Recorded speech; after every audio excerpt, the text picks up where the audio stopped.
say. I would think the commission, as it is, some of the building down. I'm not denying that. I'm just And that's right. And I see your point where you're going to. But honestly, with the exception of Mrs. Wagner, who we got to know each other. Kate Polanski also did not want to be in there. And she was not. And that was one of them. But I can call right now. But the churches actually were, but the Baptist church and the St. Mary's church was another one, and they rezoned that. But to go back to your answer is that it's actually been pretty well received. People understand why we're doing it. They understand that these buildings are facing Greensburg, and it's kind of everybody in this together. Because honestly, a situation like that with downtown, so close like that, and so many individual properties, what you do to your property doesn't just affect your property; it affects the property on the other side, and likewise. I mean, not only with looks, but also with maintenance. We have plenty of examples downtown where people let their building go. And sure, that's their right to let their building go, but that affects the buildings on the other side. And then you have the potential for problems. The bank didn't actually look like they were going to change that. Well, see, if we had a local store district, they would have had it. They had that. I understand. And we've gotten to know Mrs. Wagner very well. If there's anybody that we love more, it's Mrs. Wagner.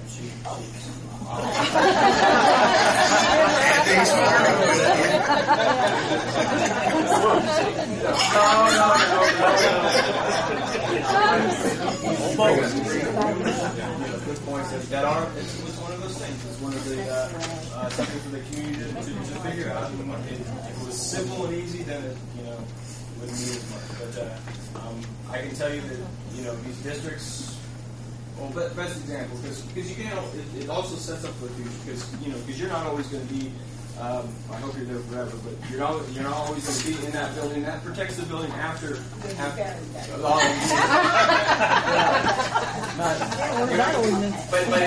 for the future as well, because in situations like Nashville, Indiana, the CBS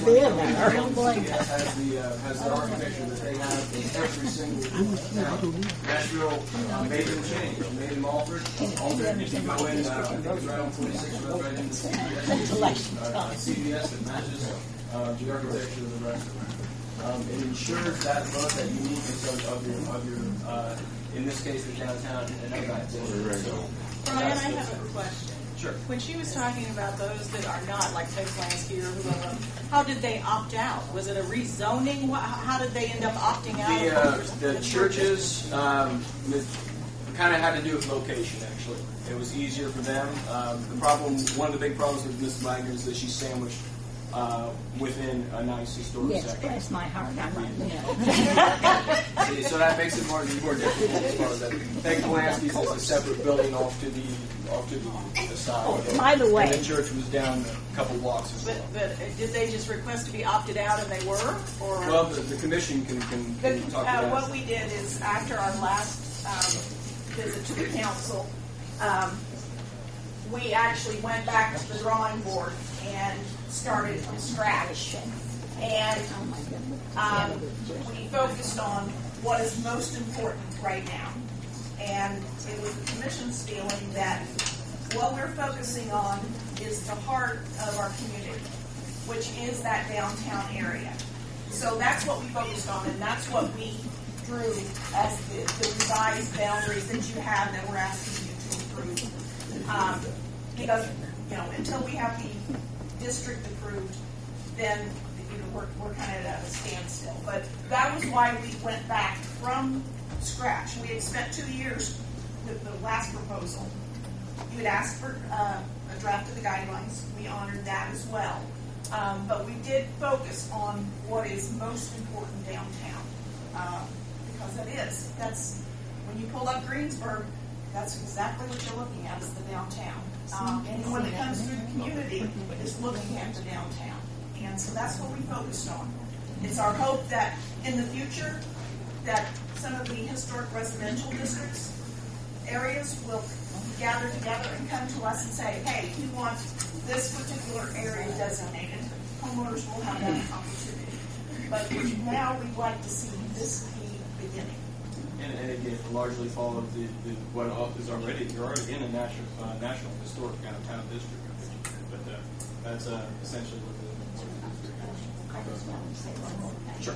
At one of the meetings, one of the people said, well, we won't tell you you have to take off the front of your building to see if it's brick. I mean, they tell me I have to do such a No. That's what they say. We're not going to tell you you have to. Well, I don't know. Yeah, No, we that's won't. not. No, You can keep your citing up while you want. So Edna, do you like your building just like it is? I'm sorry. Do you like your building just like it is? Yeah, Just the way it like looks? change. I like it like that too. You know, maybe make a little bit of change to it, and we're trying to make sure that that's what happens.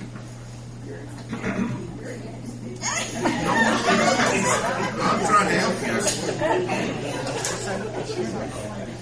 You know, I've been close to you before you went after some people in Bell.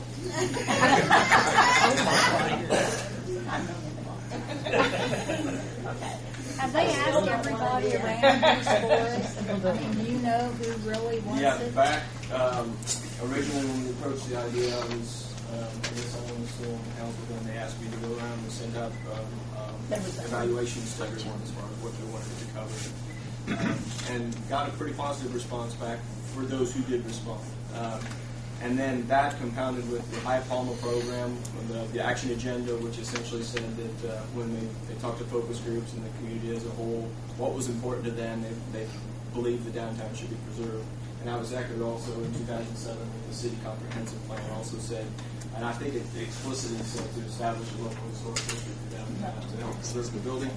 And honestly, back as far as 1985, they suggested that we started a local historic district in downtown to preserve the building because, again, that's what makes one of the things that makes Greensburg easy right there. Just, majority of those buildings were built by folks long before us, 1870s, long before unions, long before some of those bricks of those buildings were made in Greensburg. You look at some of the architecture work of those buildings down there, and you kind of see what our community was in the past, and what they kind of have hopes for the future, and we'd like to really do this right possible. Brian, I believe what Mrs. Wagner says. She's not going to change. She likes it like it is. Yeah. And if she wants to opt out, is there any way that can be done? I mean, as far as long as Mrs. Wagner lives there. I guess it's I've not heard of that. It would be like, I guess, in zoning laws, do you guys let certain parcels opt out of surrounding if you had There have everything been zoned? times we've grandfathered. Okay. It'd be like spot zoning. Like spot zoning? Yeah, it's kind of like spot zoning. You just take the horseshoe out. That would be. I went on that list too. If Edna gets out, I went out. Now it's time to speak up, girl. Here I am. I've spoke out a lot in the past. I've spoke out a lot in the past. Oh, South Franklin there? The old red? You Okay. want to speak out now so they will I just stupid I thing. just I went out. If you're out, Community as a whole, property owners, what is Okay. the benefit? The benefit to the community as a whole is number one, you get to, as I was saying, you get the community identity. Essentially, especially in small communities, many times you're trying to set up, well, even in economic development, you're trying to set yourself apart from many communities. And many times, that is your downtown is your face, is your city center. And one of the assets you have are your old buildings because it tells the story of your community and what your community values. Yeah, we could level the whole downtown, but it wouldn't really say too much about us valuing the past. So that's from a community standpoint.